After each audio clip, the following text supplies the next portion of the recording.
যে একজন ব্যক্তি সম্পদের কোন দিককে কেন্দ্র করে ফিতনায় পতিত হয়, এরও বেশ কিছু দিক আছে। সবচেয়ে প্রথম দিক যেটা এবং সবচেয়ে জটিল এবং সূক্ষ্ম, সেটা হচ্ছে সম্পদ পাওয়া না পাওয়াকে কেন্দ্র করে। পৃথিবীর মানুষ মনে করে সম্পদওয়ালা হলেই মনে হয় আমি সৌভাগ্যবান, হয়তো আল্লাহ আমাকে ভালোবাসে বা আমি সবচেয়ে ভালো লোক। আর সম্পদ না হাসিল হলে, অভাবী হলে, তখন মনে করে আমি মনে হয় হতভাগ্য, বা আমি মনে হয় মানে হেও, তা আল্লাহ আমাকে মনে হয় পছন্দ করে না, বা আল্লাহ কতকে দিয়েছে আমাকে কেন দিল না, হতভাগা মনে হয় তাকে। এই দুই শ্রেণী ফিতনায় পতিত।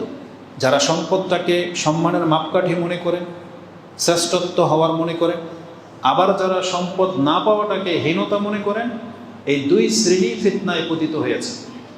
কারণ কি? যারা সম্পদ পেয়ে যায় তখন তারা অহংকারী হয়ে যায়, তাদের লাইফটা অনেক লাগামহীন হয়ে যায়। আর যারা সম্পদ পায় না তারাও একটা সময় হতাশা বা নিরাশায় আল্লাহর থেকে মুখ ফিরিয়ে নেয়। সে সম্পদ হাসিল করার জন্য যা তা করতে সে প্রস্তুত হয়ে যায়। সে যখন অন্যর দিকে তাকায়, পয়সাওয়ালাদের দিকে তাকায়, তখন সে নিজে ভুলে যায় যে আমি মুসলিম।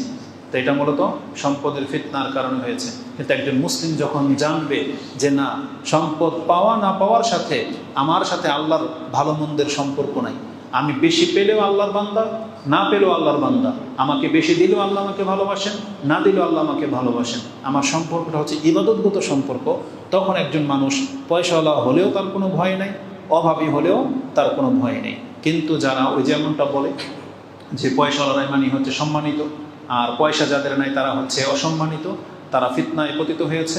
আল্লাহ বলেছেন যে এই দুইটা দলই ভুল পথে আছে, যেটা আল্লাহ সুবহানাহু ওয়া তাআলা সূরা ফজর 89 নম্বর সূরা 15-16 নম্বর আয়াতগুলো পড়েন, তাতে আপনি পেয়ে যাবেন।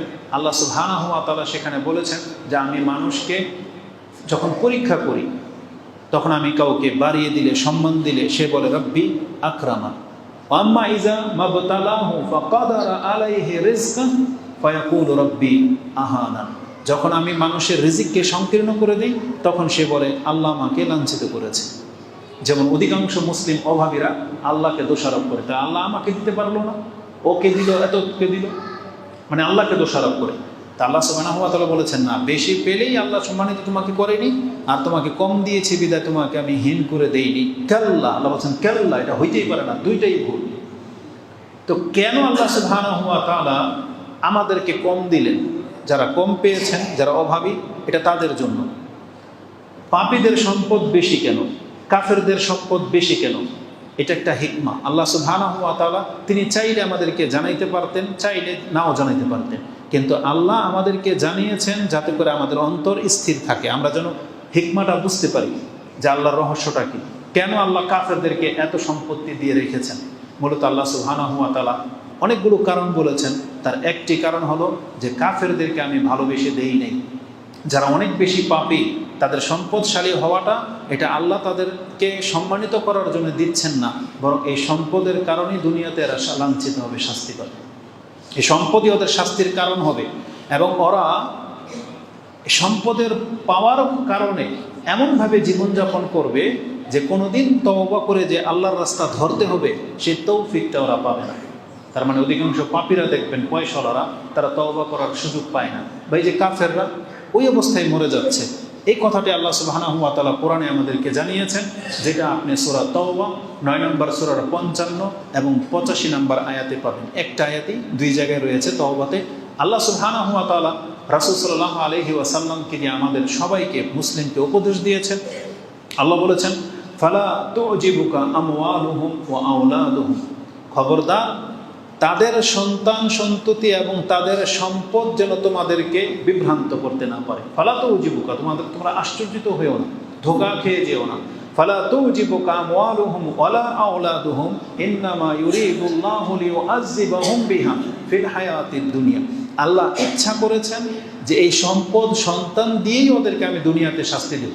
বিহা, আল্লাহ বলেছেন সম্পদ দিয়ে ওদেরকে আমি শাস্তি দেব। সম্পদ পেলে মানুষ কিভাবে শাস্তি পায়? আমাদের বাংলাদেশের কাফেরদের দিকে তাকান লাগবে না, আমাদের বাংলাদেশের বহু নেতার দিকে তাকান, যারা এই সম্পদের কারণেই তো এরকম কিছু করেছে, আর তাদের শাস্তিটা কি পাচ্ছে। যদি আরও ইনসাফ প্রতিষ্ঠিতকারী সরকার হতো, মুসলিম শাসক হতো, ইসলামিক কোরআন দিয়ে যদি বিচার হতো, তখন দেখতেন এদের শাস্তিটা কি হইতে পারত। হয়তো একটারও কল্লা থাকতো না। যতটা দুর্নীতি তারা করেছে, যত রকমের অন্যায় অপরাধের সাথে তারা জড়িয়েছে, এগুলো যখন প্রমাণ হয়ে যেত, ইসলামিক শাসক হলে মনে হয় একটারও দেহের সাথে কল্লা থাকতো না, আলাদা হয়ে যেত। তাহলে আল্লাহ সুবহানাহু ওয়া তাআলা এটাই বলতে চেয়েছেন যে কাফের পাপীরা এই সম্পদের কারণে এমন পাপে জড়াবে যে আমি এদের মাধ্যমে তাদেরকে শাস্তি দেব। এটা হচ্ছে একটা কারণ। আর কি আল্লাহ সুবহানাহু ওয়া তাআলা উদ্দেশ্য করেছেন? ওয়াতাজহাকা আনফুসাহুম ওয়া হুম কাফিরুন। আর তারা এই কুফরি অবস্থায় আরাম আয়েশে থাকতে থাকতে কুফরি অবস্থায় মরে যাবে। তাদের তওবা করে ফিরে আসার প্রতি আল্লাহ সুবহানাহু ওয়া তাআলার কোনো ইন্টারেস্ট নেই। মানে ও ফিরে তওবা করুক আর না করুক, পর দিয়ে আমার কোনো কাজ নেই। আল্লাহ সুবহানাহু ওয়া তাআলা তার বান্দাদেরকে শুধু চান যে তার বান্দা যেন বিভ্রান্তিতে না পড়ে। তো সূরা তাওবার এই আয়াতের মধ্যে আল্লাহ সুবহানাহু ওয়া তাআলা বলেছেন, তাদের সন্তান সম্পত্তি দেখে মুসলিম তুমি আশ্চর্যিত হয়েও না, কারণ এটা দিয়ে ওদেরকে আমি শাস্তি দেবো দুনিয়ায়, তোমাকে সে শাস্তি থেকে আমি নিরাপদ রাখতে চাচ্ছি। এটা একটা কারণ। দ্বিতীয়ত, এই জন্যে রাসূলুল্লাহ সাল্লাল্লাহু আলাইহি ওয়াসাল্লামকে আল্লাহ সুবহানাহু ওয়া তাআলা বলেছেন, হে নবী আপনি তাদের দিকে তাকায়েন না, বরং আল্লাহ আপনাকে যা দিয়েছেন আপনি সেটা একবার লক্ষ্য করে দেখেন। কোরআনে আল্লাহ সুবহানাহু ওয়া তাআলা রাসূলুল্লাহ সাল্লাল্লাহু আলাইহি ওয়াসাল্লামকে সান্ত্বনার উপদেশ দিয়ে বলেন, ওয়ালা তামুদ্দান্না আইনাইকা ইলা মা মাত্তা'না বিহি আজওয়াজান মিনহুম যাহারাতাল হায়াতিদ দুনিয়া। আল্লাহ বলেছেন, ইলা মা মাত্তা'না বিহি আজওয়াজাম মিনহুম যাহারাতাল হায়াতিদ দুনিয়া। আমি এই যে দুই দলের বা এদেরকে দুনিয়ার যত চাকচিক্যময় জীবন দান করেছি, আপনি ওইদিকে চোখ তুলে তাকাবেন না। আল্লাহ বলেছেন, ওয়ালা তামুদ্দান্না আইনাইকা, আপনার চোখ ওদিকে তাকাবেন না কখনো।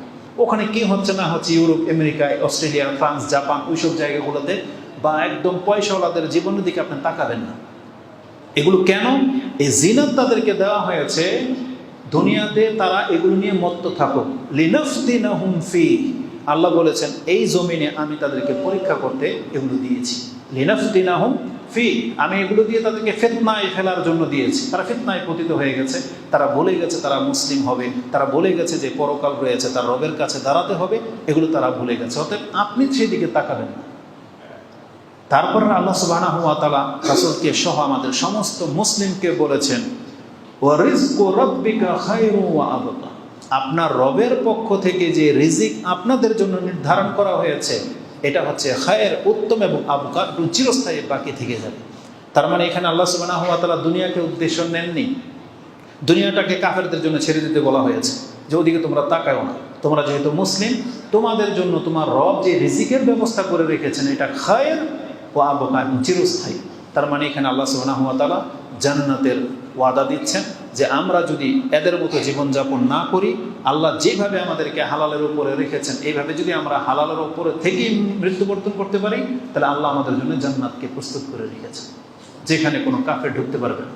আল্লাহ সুবহানাহু ওয়া তাআলা বলেছেন, ওয়া রিজকু রাব্বিকা খায়রু ওয়া আবকা, তোমার রবের রিজিক হচ্ছে সবচেয়ে উত্তম এবং স্থায়ী, বাকি। এই আয়াতটা আপনি সূরা তাহা 20 নম্বর সূরার 131 নম্বর আয়াতে পেয়ে যাবেন। তারপরের আয়াতটাই হচ্ছে ওয়ামুরু আহলাকা বিসসালাতি ওয়াসতাবির আলাইহা নাহনু নারযুকুক ওয়াল আকিবাতু লিত্তাকা। এই আয়াতটি সম্ভবত আছে যে আপনি আপনার পরিবারকে সালাতের আদেশ করেন এবং আপনি নিজেও সালাতের উপরে প্রতিষ্ঠিত হয়ে যান। আর জেনে নেন আল্লাহ সুবহানাহু ওয়া তাআলা যে সালাতের উপরে রিজিক চান না, তোমাদের কাছ থেকে আল্লাহ রিজিক চান না, বরং আল্লাহ নিজে নারযুকুক, আল্লাহ নিজেই তোমাকে রিজিক দিয়ে থাকেন।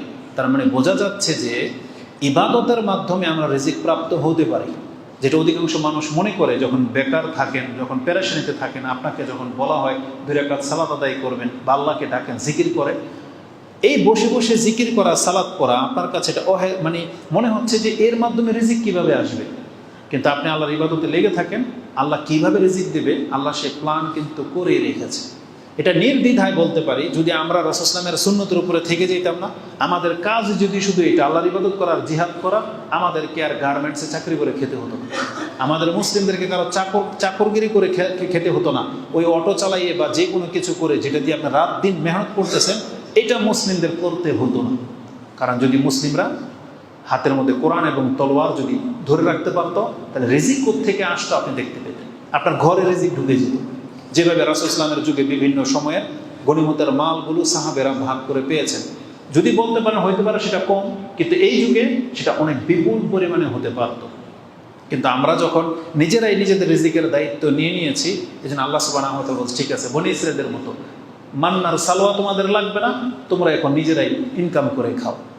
যার ফলে কি হয়েছে, 12 ঘন্টা হয় না, 14 ঘন্টা আপনি ডিউটি করার পর তারপর আপনার সংসার চালাতে হিমশিম খাচ্ছে। এটা হওয়ার ছিল না। মুসলিমদেরকে আল্লাহ সুবহানাহু ওয়া তাআলা এই জন্য গাধার মতো কর্ম করার জন্য সৃষ্টি করে নাই।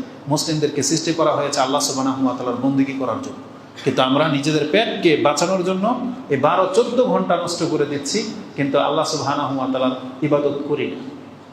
যদি কোনো ব্যক্তি ইবাদতের সাথে সেটা আপনি কর্মে ব্যস্ত থাকেন, কর্ম করতে আমাদেরকে বলা হয়েছে, কিন্তু ওই গাধার মতো না। কেন গাধার উদাহরণ দেওয়া হইল? কারণ আল্লাহ সুবহানাহু ওয়া তাআলা কয়েকটা প্রাণীর উদাহরণ দিয়েছেন কোরআনে। তার মধ্যে একটা হচ্ছে জিনা, মানুষ এটা শখ করে পালে, এটার কোনো কাজ নাই। আরেকটা হচ্ছে যেটা আমরা উপকৃত হই, যেমন গরু, উট, এগুলোর উপরে মানুষ চড়তেও পারে, আবার এগুলো দিয়ে কাজও নেওয়া যায়, আবার এগুলোর গোশত আমরা খাই। আর কিছু প্রাণী আল্লাহ সৃষ্টি করেছেন, ওকে দিয়ে শুধু খালি কাজ করানো হয়, ওটা আমার জিনত না, ওটার মাংস আমরা খাই না, যেমন গাধা। ওকে সৃষ্টি করা হয়েছে শুধু অন্যের বোঝা টানানোর জন্য। কিন্তু আমরা কারা? ওই গাধার মতো হইতে চাইতেছি, যে আমরা শুধু অন্যের বোঝা বইয়েই বেড়াচ্ছি সারা জীবন, উঠতে পারতেছি না এর থেকে। তো মুসলিম কেমন করে আল্লাহ সৃষ্টি করে নেই? আল্লাহ সুবহানাহু ওয়া তাআলা বলেছেন, ওয়ারিজকু রাব্বিকা খায়রুন ওয়া আবকা, তোমার রবের কাছে যে রিজিক রয়েছে সেটা উত্তম এবং স্থায়ী। রাসূলুল্লাহ সাল্লাল্লাহু আলাইহি ওয়াসাল্লাম আমাদেরকে এটা শিক্ষা দিয়েছেন। এই আদেশ যেমন তিনি আল্লাহর পক্ষ থেকে পেয়েছেন, তিনি আমাদেরকেও শিক্ষা দিয়েছেন যারা অভাবী আছে তারা কিভাবে তার অন্তরকে স্থির রাখতে পারবে। রাসূল সাল্লাল্লাহু আলাইহি ওয়াসাল্লাম বলেছেন, ওয়ালা তানজুরু ইলা মান হুয়া ফাওকাকুম, তোমরা তোমাদের উপর শ্রেণীর মানুষের দিকে তাকাবে না। ওয়ালাকিন ইয়ানজুরু ইলা মান হুয়া আসফালা মিনকুম, তোমরা তোমাদের নিচের ব্যক্তিদের দিকে তাকাও, তাহলেই তোমরা আল্লাহর যেই কৃত নিয়ামত তোমরা প্রাপ্ত হয়েছ তার শুকরিয়া আদায় করতে পারবে। আর যদি উপর দিকে তাকাও, কোনো দিন তোমার শুকরিয়া আদায় হবে না। একজন কালো ব্যক্তি যদি একদম পরিষ্কার সুন্দর মানুষের দিকে তাকায়, তাহলে ও যে দেহ পেয়েছে এটা ওর কাছে তুচ্ছ মনে হবে, নগ্ন মনে হবে, আল্লাহ শুকরিয়া আদায় করবে না। কিন্তু ও যদি এমন ব্যক্তির দিকে তাকায় যার হয়তো একটা হাত বা পা নাই, যার একটা চোখ নাই, বা বিকলাঙ্গ যেটাকে বোঝায়, বিশ্রী, তখন ও শুকরিয়া আদায় করবে যে না, এর চিন্তা আমি আলহামদুলিল্লাহ অনেক ভালো। প্রত্যেকটা ক্ষেত্রে আপনি আপনার বাড়ির দিকে তাকান এবং আপনার বাড়ির চাইতে কম দামি যেটা নদীতে ভেঙে গেছে যারা বস্তিতে বসবাস করে তাদের দিকে তাকাইবেন, তখন আপনার বাড়িটা আপনার নিয়ামত মনে হবে। কিন্তু আপনি যদি ওই টাইলস করা পাঁচতলার দিকে তাকান, তখন আপনার মুখ দিয়ে কোনোদিন আলহামদুলিল্লাহ বেরোবে না। এই জন্য রাসূলুল্লাহ সাল্লাল্লাহু আলাইহি ওয়াসাল্লাম বলেছেন, তোমরা সবসময় নিচের দিকে তাকাবে, তোমার চাইতে নিচে কে আছে তার দিকে তাকাও, তাহলে তোমার মনে প্রশান্তি ফিরে আসবে। তো এটাই হচ্ছে আমাদেরকে শিক্ষা দেওয়া হয়েছে। তো প্রথম পয়েন্ট হলো যে কোনো ব্যক্তি কিভাবে সম্পদের ফিতনায় পড়ে, এটা ভেবে যে সম্পদ হাসিল করতে পারাটাই মনে হয় সম্মানের মাপকাঠি, মনে হয় এটাই হচ্ছে সৌভাগ্যের লক্ষণ, এটা হচ্ছে তার ফিতনায় পড়ে যাওয়া।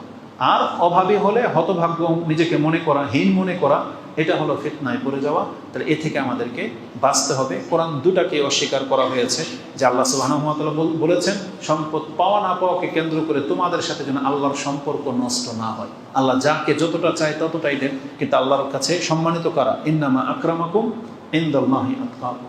আল্লাহ বলেছেন আমার কাছে সম্মানিত হচ্ছে যাদের তাকওয়া রয়েছে, তার টাকা থাক বা না থাক, সে যদি আল্লাহর ভীরু হয় তাহলে তার মর্যাদা আল্লাহর কাছে রয়েছে। তো এটা হচ্ছে প্রথম পয়েন্ট।